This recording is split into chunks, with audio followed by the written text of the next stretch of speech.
Hi, everyone. Thank you for coming back to hear our voices. Your person right now, your host, Kay Davis, and I have Grace on today. She will be telling us what she does. So sit back and relax and hope you enjoy the whole podcast. So, hi, Grace. Hi, Kate. Thank you for having me. I really, appreciate you having this platform for us to definitely talk. Thank you for coming on. So, I just want to ask you, what do you do for in homeless services land, I should say? So I work, I manage, well, my position, I work for Canva Homebase. So Homebase is a homelessness prevention program. So we're trying to assist tenants that are back on their rent or utilities and prevent them from going into the shelter and prevent them from getting evicted. So in our approach on homelessness prevention, we're funded by Department of Social Services, also HRA. You might, that's just similar terms in which we've consistently used, and they're our funder. So they fund our program, and there's a home base in all 5 boroughs. So there's a home base in Queens, there's a home base in Staten Island, in which Canva is one of the providers. There's a home base in the Bronx. There's a home base in all 5 boroughs, and we're trying to assist tenants, prevent them, literally, like I said, from becoming homeless. We want to keep them in their homes, especially during this time of the pandemic. It was really unsafe to have anybody out and going to even different centers and apply for different benefits. So we definitely wanted to inform tenants that if they're back on their rent and utilities, to definitely contact their local home base office to see if they might be eligible for assistance with if they're back on their rent or if they're back on their utilities. That sounds great. So I have a question from what you have said that you help pay back rent. A lot of people have asked this question. I'm going to get to the question. Do you have to Sure. pay any of those things back to the government or HRA or to Canva? So I'm just going to speak on behalf of Canva Homebase, the Homebase program. If you're back on if you're deemed eligible, first and foremost, for home-based services, because we got to do an intake, we have to determine and assess if you'd be eligible for these services first from Homebase. So specifically with Homebase, after an assessment or intake, we're going to determine if you would be deemed eligible for assistance with your back rent or your utilities or both. Or if maybe there's other things on there, maybe because it's sometimes not just always this clear thing of like, oh, I'm back on my rent, I'm back on my utilities. It could also be that you're unemployed or underemployed. Maybe you need connections with employment centers or workforce development courses. It could be also that you are in need of maybe applying for future rent, because we don't help with future rents. We help with if you're back on your rent and utilities. So maybe you might want to apply for a subsidy. We could help with the application process for the subsidy. We don't give the subsidy and we don't help find apartments. So I always make that very clear. We don't give out the subsidy and we do not help find an apartment. We are not real estate brokers. What we're trying to do is keep tenants in their homes. So we would let tenants know after being pre-screened or after being assessed if you'd be deemed eligible or not.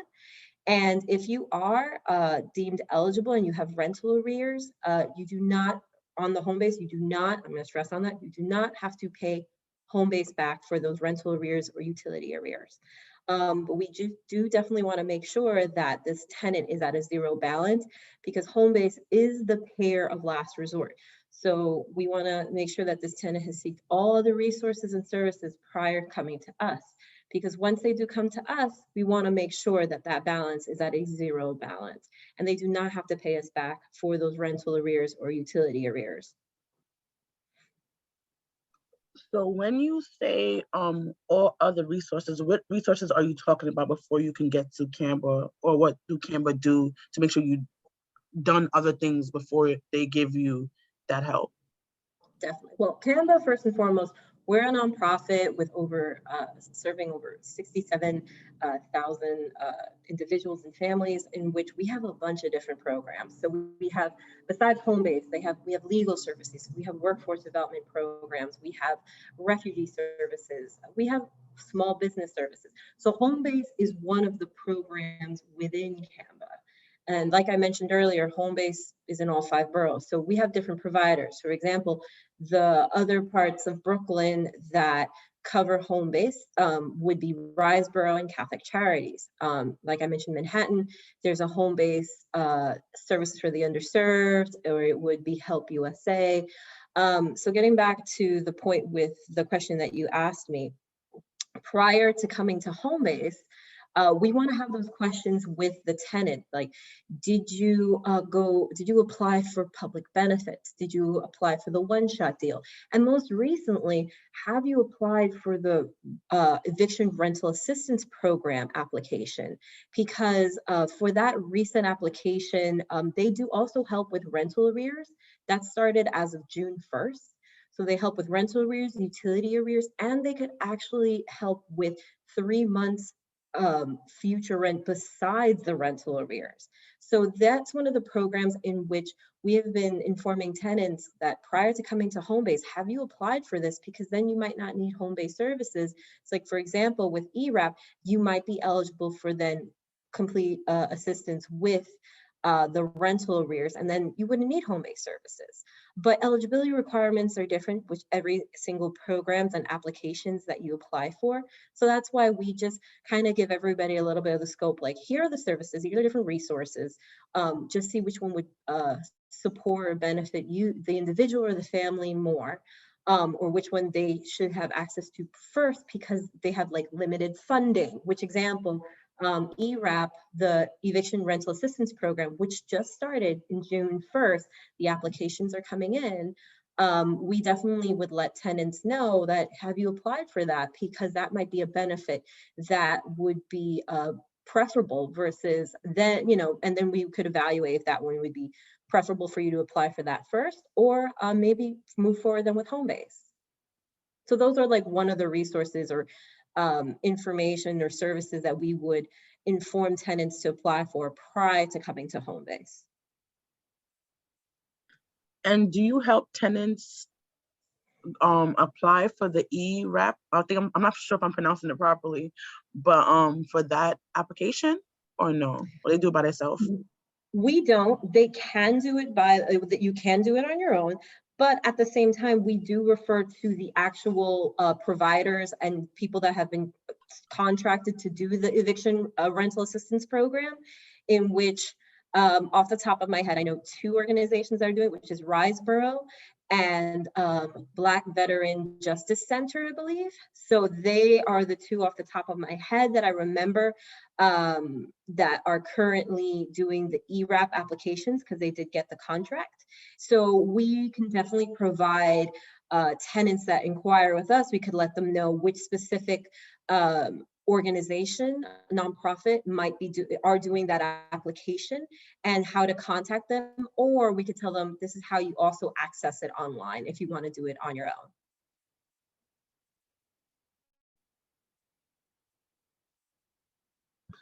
Yes, that sounds good. I have another question. For the subsidies, right? What subsidies program do you do? Does like Section 8, city FEPS? What do you help with subsidies with that? So that's a great question. So with the subsidies, we help with the community city FEPS applications. We help clients apply, start the application process, the transfers, the renewals, or if they have even if they have a question with a subsidy, I do recommend just go to your local Homebase office and see if you wanted to inquire more information about it. If you need it for a transfer, like I mentioned, a renewal, even just finding out what was the amount, we can help navigate them that. And then if let's say a client comes in and they are interested, or we've noticed maybe during their intake or assessment that they might be eligible for a city FEPS or FEPS subsidy, we can start the application process to support them with that. We don't like give out the subsidies. We're not the person that's just like, here, you know, you get one, you get one. We're helping with the application process. We're helping with if this individual or family informed us they want to transfer with the subsidy, they need to renew the subsidy. We will be able to assist under that in that. But if you have a general subsidy that any individual or family, they're not clear or they have a couple of questions with, I would still say follow up with your local home-based offices, and we could reach out to our funder in which maybe we could get maybe more information and clarity for you pertaining to that subsidy. That makes sense. That makes sense. So I have another question because you said you do immigration. So yeah. Yes, can you tell me a little bit more about that with the home base, and also how does that correlate with the homeless services that you guys have? So with specifically, well, like I mentioned, CAMBA is the nonprofit that we work for, and Homebase is one of the programs in which CAMBA is a provider. So I'm just going to speak, I guess, in behalf with the Homebase program. If there are families or individuals that informed us that they're not eligible due to their immigration status, we definitely now have recent resources and available that due to the impact of the pandemic especially, there's a program in which it's called the FASTEN program. It's called also the Parachute program, in which these services were initially, when it was first brought to us, it was a program in which it was primarily for tenants or individuals or families that would have not been eligible for public benefits due to immigration status, meaning everybody in the household, including the children. So it's not just for the adult or the primary guardian, it would be that everybody in the household was not eligible for a type, maybe a subsidy or a type of public benefit due to their immigration status. So we would definitely want to know and find out, if they're back on their rent and utilities. This information is definitely private as well.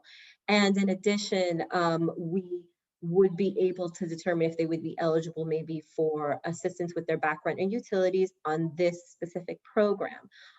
In addition, I wanted to add on, I'm going to sound like repeating here, but repetition is the best form of retention. So I definitely wanting to also inform that with ERAP, it doesn't matter on your immigration status, you can also apply for the Eviction rental assistance program, and it doesn't matter regardless of your immigration status, you would be able to apply and see if you're deemed eligible for assistance with that back rent or utilities. I'm happy that you said that, because if you're not clear about certain things, people are just not going to know. So I'm happy that you said that. I wouldn't have known that part of it either. Can you explain more about Project Parachute and give people an idea of what it's really in depth about? Sure. So originally with the FASTEN program and Project Parachute, this was due to the wake of COVID. So it started in September. And with Project Parachute, we it used to, when we first started originally, again, like I mentioned, it was for tenants that would not have been eligible due to their immigration status to public benefits, but now it's pretty open. It's open if you're maybe not eligible, maybe just for public assistance or a specific subsidy or benefit. And now but the primary reason why Homebase has this, we're participating in this program is especially due to, and this program was due to the impact of COVID. So we would have never met this family, individual, or tenant if it wasn't for the impact of COVID, meaning that there was a decrease in their income or someone in the household was directly impacted by COVID. So therefore the FASTEN and Parachute program It was, it's the main reason why it was created and something that's available for tenants is because it was due to the impact of COVID. So meaning we would have never met this family individual if it wasn't due to the impact of COVID and the impact of COVID, how it affected their their household composition or their income, a decrease in hours. Maybe they, unfortunately are, unemployed due to the impact of COVID. So this is how specifically then the parachute program was originated. And from there, we're trying to contact tenants and let them know to ask about it if they're going to their local home-based office. I know you said earlier, try to go back to everything you said about you don't give out apartments, like find apartments for people. So when a person comes and say, I have this, say example, City FEPS, but I need apartments. What do you tell a client like that? So we tell them that definitely, it's not easy trying to find an apartment in New York City. And recently the city and our elected officials have decided that they're going to raise the city FEPS amount because they're trying to match the subsidy now with how much rent is actually in New York City.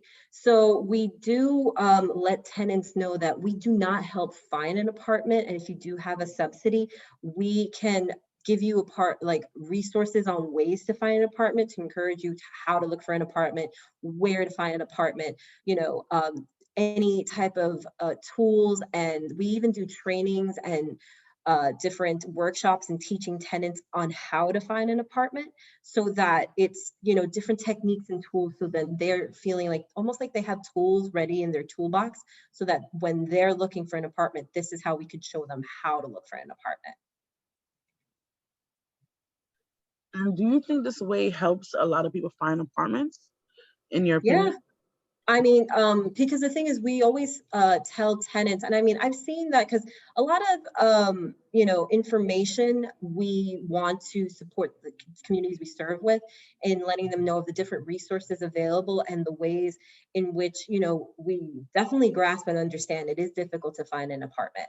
Especially in New York City. And that's why we want to definitely equip our tenants with knowledge and resources, letting them know their rights also as tenants, and their rights as individuals looking for an apartment then as well too, that if you feel some sense of discrimination, we can connect you with Commission of Human Rights.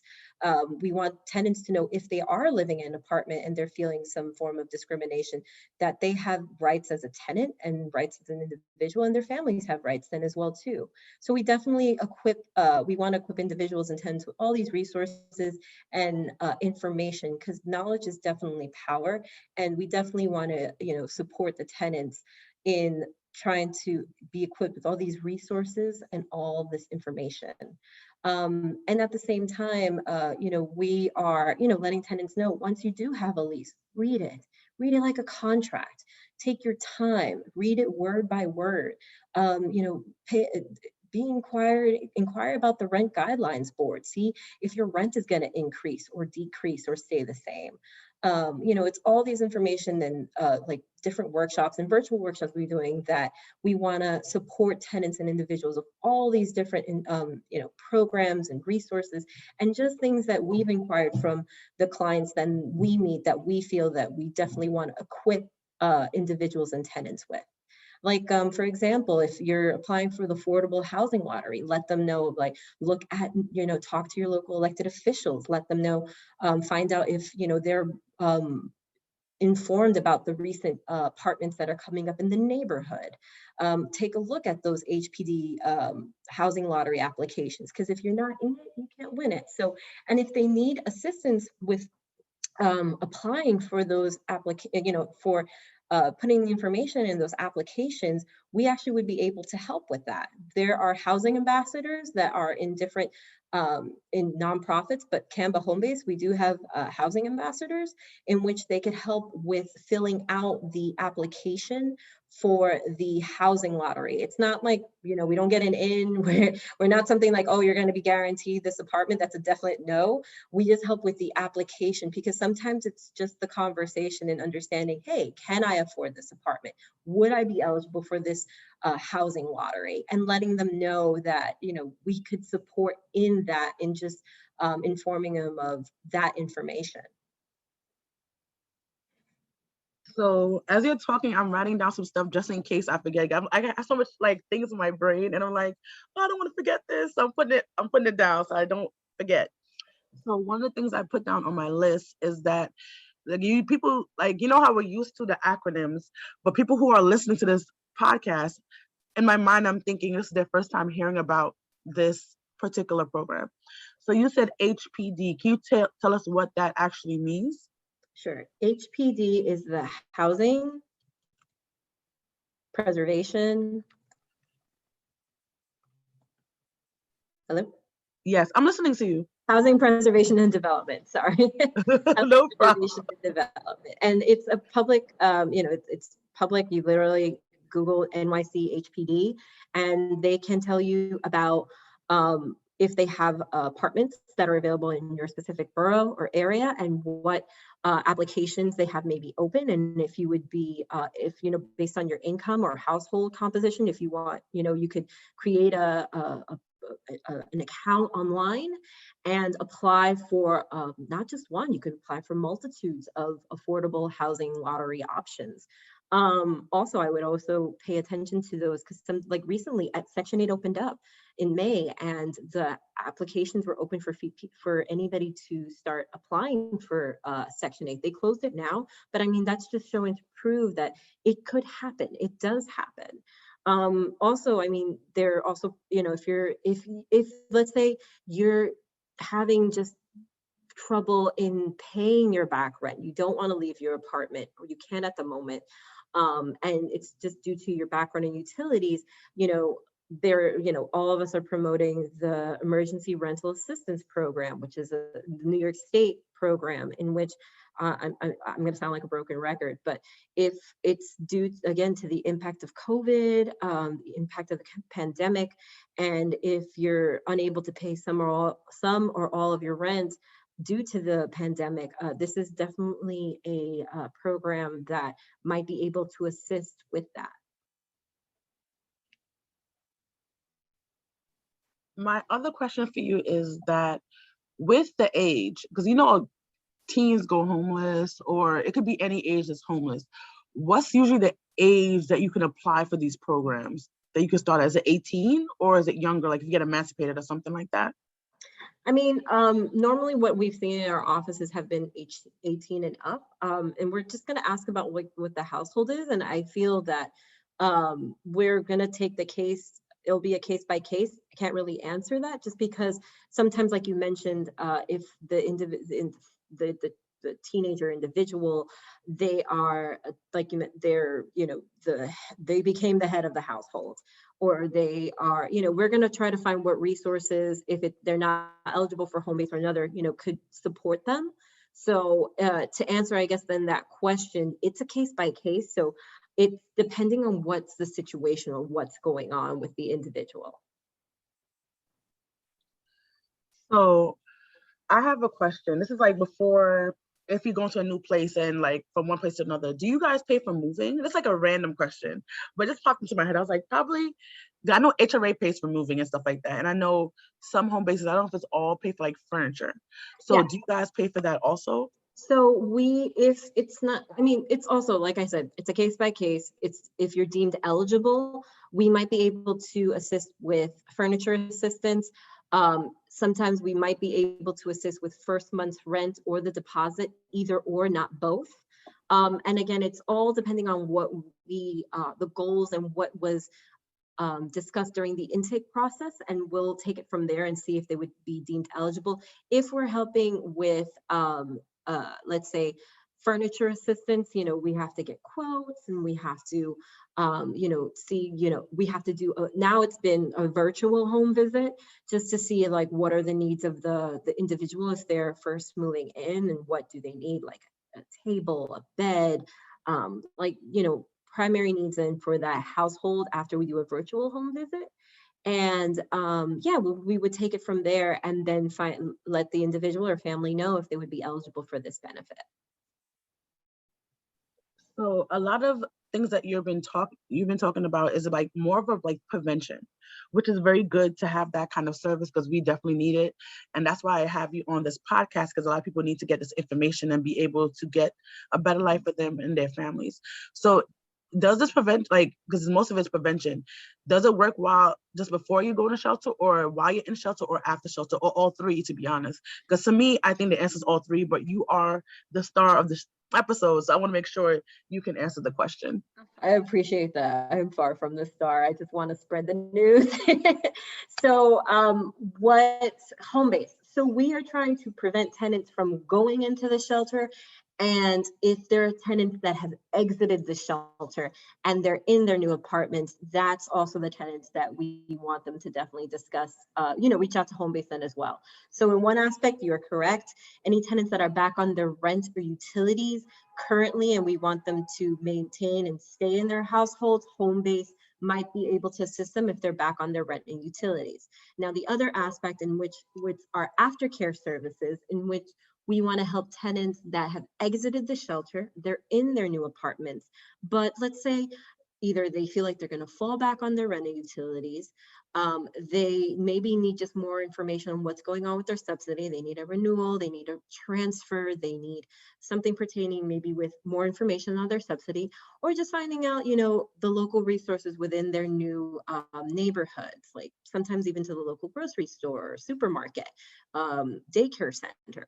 So those would be considered our aftercare services. So it would be tenants that have exited the shelter and they're in their new apartments, and they might just need some additional support and assistance from Homebase because they don't want to go back into the shelter. We want to prevent them also from going back into the shelter. So that would be considered then our aftercare services, in which we would be able to see if the individual or family would be eligible for Homebase services. If there are individuals or families that are currently in shelter or street homeless, unfortunately, Homebase won't be able to assist because within the shelters, there are currently housing specialists and social workers that are currently then assisting tenants or individuals and families that are in the shelters or that are deemed street homeless. So what you said, we are preventing tenants from becoming homeless, and tenants that have exited the shelter and they're in their apartments and feel like if they're back on their rent or utilities and they don't want to, and we want to prevent them from going back into the shelter, we would be able to deem if they would be eligible for home-based services.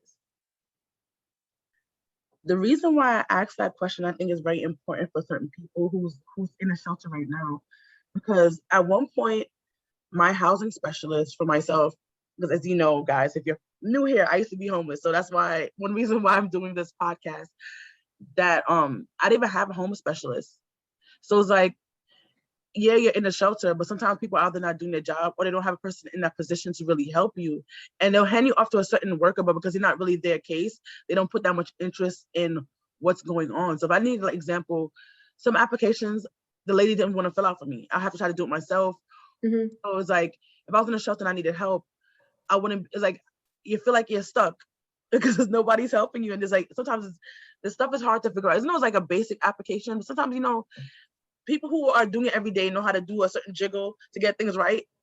Or like when I was doing the NYCHA application, I didn't know I had to update it at least once or twice a year. I just had it there like, yeah, I'm in a system, but they kind of put me to the side. I wasn't doing it every year.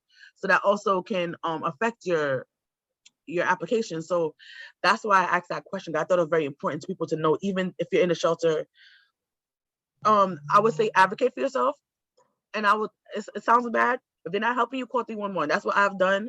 And that's what honestly helped me out in the shelter, because if they're not doing their part and you want to get out of there and get a better life for your family, you're going to have to do what you have to do. Definitely. I always say in even our talk, even when we're talking to clients, the best advocate for you is yourself. At the same time, we have also advocated for tenants, there's situations, and they inform us my housing specialist hasn't done this, or they haven't contacted us. And sometimes it could be a loss in translation. Sometimes it's generally like, they just need assistance with certain applications. And we can try to advocate on the individual or family's behalf, like, hey, this is an urgent situation.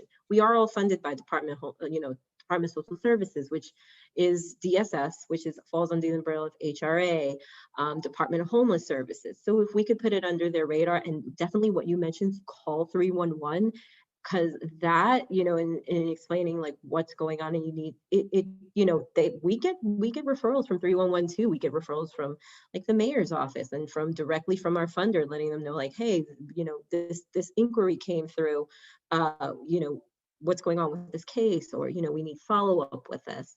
And we are right now, it's been very busy, but because it's like, the housing situation was already bad before the pandemic, with tenants getting evicted, and rental arrears, utility arrears, and it's gotten tremendously worse. And a lot of tenants, this is their first time maybe even accessing some of these programs. And if there's a current housing court case that was prior to the pandemic, it might have gotten egregiously worse. And we definitely want tenants to contact us. Homebase, contact 311, contact and let us know, what information you need. Because accessibility, we all started working remotely recently, or doing a hybrid approach. So it's more or less, us trying to navigate and inform that, especially to the individuals or families. We definitely want to see, it's also all a learning process, but at the same time, we want to make sure that we support as best as we possibly can. And when you were talking, I just sometimes forget that, especially with the pandemic, some people have been doing this thing like their whole life. They grew up in the system. Not saying that's right or wrong, but some people have done it longer than others. And some people, because of last year, everything happening, it's their first time even being a part of a public assistant case. You know what I'm saying? Yep. So for people who are not used to it, it's going to be so much harder for them, and not understanding HRA will take forever. You might not get food stamps right now. Here's the thing though, I'm gonna, I do definitely want to talk about, there has been this program in which we definitely advocated early on during the pandemic, because it's in which the individual or family can access and apply, and they don't need anybody. You didn't need to go to an HRA office, because we were trying to prevent from tenants or individuals going into offices, because it was dangerous. COVID, and early on, we didn't know what was going on, or what the interactions were going to be, and we were trying to, we're still abiding by CDC guidelines and New York Forward guidelines. So there's this website, access.nyc.gov, in which you can apply for food stamps directly through it, apply for the one-shot deal, apply for benefits, cash assistance directly, Medicaid renewal. You can do all making an account and logging into this HRA account. And it has been extremely helpful to tenants, individuals, families that were trying to apply directly for SNAP, cash assistance, Medicaid renewals, the one-shot deal. They could literally apply for this, the cash assistance application through this account. They actually, in the individual or family making this account, they actually have to give us permission in order for us to view what the benefits are, what was the application accessibility to. So I recommend definitely, it's called access.nyc.gov. To see if you might be eligible for a SNAP, or directly applying for this without going, not needing to go into an HRA or Department of Social Services office. She's definitely right. I can say, I feel like all the programs I just done, so I know firsthand how it works. But I apply initially on like in person, because I've been on it for a while. But now, because of everything happening, they used to I feel like only did SNAP. You had to do like public assistance in the place and go to like Brooklyn and do all these things. But because of the coronavirus, which they honestly probably should keep the system up, because it gives you the office space, probably could go for something else, or I don't know. but it does work. You can apply for everything there. You could apply for fares, which is basically the MetroCard when you get accepted into the program. So you can apply for food stamps, as she said, all these things, and then they'll call you over the phone. And they also have an app. So when you're accepted or not accepted, they'll tell you on the app after you do that first process. You download the app, you use that same sign-in information, and you can see if your case is rejected. When you get your payments, you can upload documents and all those things on the website. Actually, I mean on the app. So when you do your application on the website, you have to get the app anyway to upload the information. I don't ever seen a place where you can upload it on the actual website, but I do use the app to upload everything. And then they send you things in the mail saying that they receive the documentation from you. So they make sure that you know that they got it. Before the pandemic, I feel like this app they weren't getting the information properly, but I think because it was a newer app, and I think it came out like 2019 or probably before that. And the workers there didn't really know how to work it, but now with the pandemic, it forced them to learn how to use the tool. So now they're using it all the time. So you can do anything through that app, to be honest. I believe your fair hearing, if you have a thing going, I think you see that on there also. So everything this app has for you to make sure is smooth sailings. They do have glitches sometimes, but it's technology. A lot of things have glitches, but it does make your process go smoother than before. You have to be there waiting, watching TV, sleeping, eating sometimes. It's less stress than before, to be honest. And most recently, you're definitely right. And you actually can also, as of last week, apply, how the applications are now being accepted through accessnyc.gov for the Emergency Rental Assistance Program, the ERAP program. As of the 14th, I think as of last week, you can use this tool. Definitely everything you mentioned, in the accessibility for this tool with benefits. And now you can also apply, do the application for the Emergency Rental Assistance Program. So it's almost like kind of a one-stop shop, in which I'm always promoting, because I was like, you're literally doing this from your computer, your phone, and accessing this instead of going into a physical office, especially, for the safety of families and individuals. That's priority. Trust me, if you're a first-time goer at this whole getting benefits, you might think the computer is like, whatever, but trust me, it's much better than going in the office. I don't know about now, but before, it was a jungle out there, to be honest. It was a lot of people coming there because they needed help. And when people are needing help, they're almost at their wits' end, because most times don't want to come there to get help, but they come because they know trying to do better for their family. So you don't have to be around a lot of people. You get to just be in your own bubble, your own house, and doing it from your phone. So I think it's an excellent tool that they developed better than they had before, and kind of work out the kinks. It's like they knew something was gonna happen crazy, and they needed this this whole app thing, which definitely saved our tails this past year. A lot of families got to be able to use it, and they send you a lot of emails too, like different things. When I think the Section 8 thing came out in the email, different things what they're updating or telling you about, and what you can be eligible for. They send you in emails also. Not so much text, if I remember, but I know emails, and you can find all your data in the app that they have on your phone. I think it's for Android and for Apple. I don't use it on my Apple devices, but I know I use it on my Android. Yes, I'm that person. I still have an Android, and I'm happy with it. No worries with that. And something definitely you touched on and mentioned that is really important. You mentioned like email and contact. It is so important now to definitely put the best number to contact you from, or the individual or family, the best name, your name, like make it clear, spell it properly, the best email, because it's one of those things, you don't want to get that call missed. You don't want, not to be receiving that email.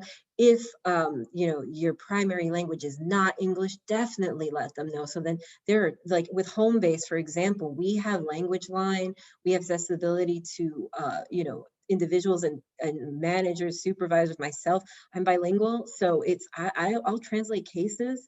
I will translate an inquiry or referral that's coming in. And if, you know, English isn't your primary language and you're more, and, you know, any individual or family is more comfortable in talking and speaking another language, we definitely want to make sure that that is not a barrier. We want to definitely make sure that individuals or family are still accessing, you know, the same information and resources, whether or not English is your primary language or not. But it's definitely also important to put, like, if English is not your primary language, which language you're most comfortable in speaking in or discussing information or reading and writing. Also, you know, the best contact information, best number and email, and, you know, you know, and everything.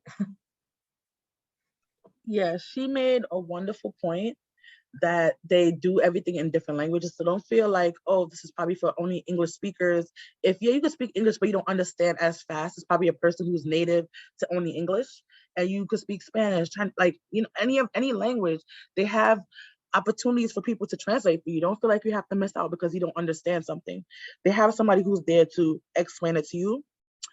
They have just a lot of resources. It might sometimes be hectic. They have to do like back and forth paperwork and things like that, but they're definitely there to help you. So don't be discouraged.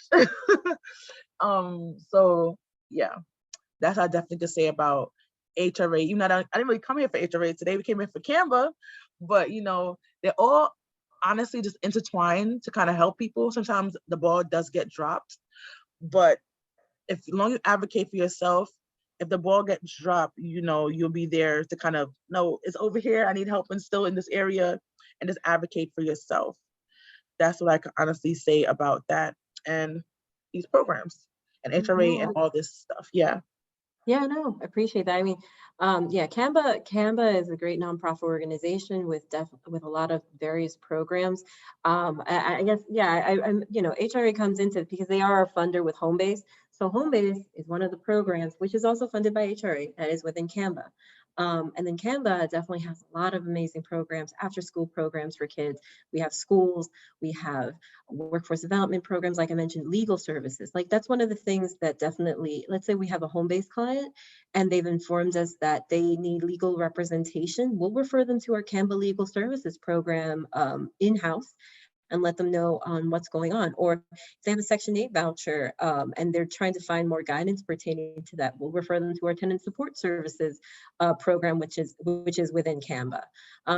So with Canva, yeah, we have various amount of programs, and we are definitely trying to support individuals in every single way and aspect so that they can, you know, definitely thrive and grow, especially during this time. So, you know, it's been, you know, pretty hard with everyone's been impacted due to the pandemic in various ways. And this is why we have all these programs and resources to help any, you know, individuals and families definitely thrive and maintain, you know, housed and informed and supported. So like she was saying, you can basically say Canva is a community. It helps with your children after school. It helps you with your anything with law. It helps you with housing, not housing like, you know, finding it, but they try to give you resources for that in case you're low in rent and you are backed up. They help you with that. So it's a basically a well-rounded situation. You know what I'm saying? To kind of help you find a job, basically help you with resumes and stuff like that kind of area. And they give you training for that also to make sure you could do good interviews. Because some people think they could do good interviews. When you go to do a practice, it's like you're saying the wrong things and you're wearing the wrong clothes. You're like, that's why I'm not getting a job. And Canva helps you with all these resources. And it's, trust me, people say it's easy to get a job depending what field you're going in, but they can help you with different things like that. They even have like when you go in and do the stuff for the jobs, they give you to a certain person that helps you out. I'm gonna call them a caseworker. I don't think that's their title at all, to be honest. But they help you make sure your resume is fine and it's up to snuff, because you know resumes and stuff change. I feel like every couple of years the way they want to see it in certain places, and making sure it's not crowded and things like that. And they, as I said, help you doing interviews, and they do these classes, but they also try to get you connected to different people who are in different fields who you might be compatible with. So it's not, if you're trying to be a construction worker, they're not going to put you in to be working in Target. You know, you probably could still do those skills, but try to put you in stuff what probably will be good for the skills that you do have. You know what I'm saying? So they definitely try to help you with a lot of resources out there, and just take advantage. Don't feel like you are alone, because a lot of people are doing this. You're not the only one. It might feel lonely, because I feel like those things are, you feel very lonely and you feel like, why do I have to go through this? But everybody has problems one day in their life. And if these programs are out here, it's out here for a reason, because people need the programs. So take advantage of it and don't feel any way about it. Do you have any last words that you would like to say? First and foremost, thank you for having me. I really, appreciate, your platform and just informing anyone and everyone about the different resources and information, especially about our programs and our agencies. And, I wish there were, more people like you putting, this information to the communities we serve. This is definitely a great opportunity. And I really am just honored and thank you and grateful for for you having me here today. Thank you. Uh, yeah, yeah. Just my last thing is like ERAP, apply. This is what it was, apply for the eviction. If you are back on your rent or utilities, apply for the eviction rental assistance program, because don't get me wrong, also contact your Homebase office. Also declare hardship, housing hardship as well, so that you have your rights then as a tenant, so your landlord doesn't evict you. The eviction moratorium has been extended till the end of August, so don't you cannot get legally evicted unless you're like currently had a case then in housing court, but still contact CAMBA, find out about legal services, contact CAMBA to find out about Homebase. Like you mentioned, even the other resources that CAMBA definitely have. We have, like, even to the point, small business services, we have foreclosure, so many different programs like you've mentioned. But in the Homebase aspect, I'm just gonna stress, if you're back on your rent and utilities, contact us just to even get some more information. If you're back on your rent and utilities, apply for the eviction rental assistance program, ERAP. Definitely apply. Use accessnyc.gov, and there's a Homebase site in all 5 boroughs. So just if you don't know which one it is, call 311 and they'll definitely lead you to which Homebase site, which would be the one that's closest to you. And thank you again for having me. So I just really appreciate a platform to definitely, and all the questions and any follow-up questions, you could definitely, contact me then as well too. I have another question. Is there a deadline for the ERAC program, or is this open for right now?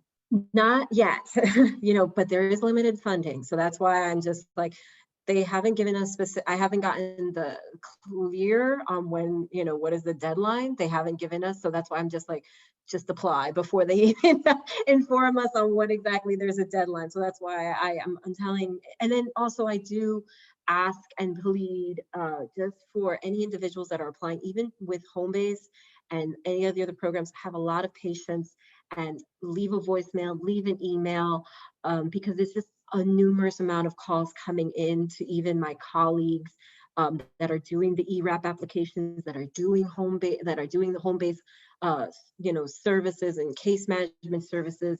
Just have a lot of patience and leave your name, number, and voicemail, and they'll get back to you. It's just an overwhelming amount of individuals are applying for this, and we're just asking and requesting for definitely your patience. Do you have any contact information, or should they call like 311 to get to the local one in their neighborhood? Yeah, because I specifically with CAMBA Homebase, we cover a large portion of Brooklyn and Staten Island. But what I do recommend is definitely you could call 311. Also, if you go Google like HRA Homebase, it'll give you the list, and you can literally put your zip code and it'll tell you which specific Homebase office you could definitely contact. Because since it's all for all 5 boroughs, I don't want to just shout out one Homebase office and not give definitely the recognition for the other Homebase sites then as well. I understand. Thank you for coming on for me, Grace. Thank you for sharing your information. Thank you for giving out just information people can use in their life, even if they don't use it now or tell a friend now, maybe they don't need it in the future. Hopefully it won't, because it's very scary going down that path, but it's good to have the information handy when you need it. Guys, thank you for coming to hear our voices. Hope to see you next time, and I hope that you learn a lot of information that could help yourself or somebody else. Invite a friend next time. Thank you. Have a nice time. Bye.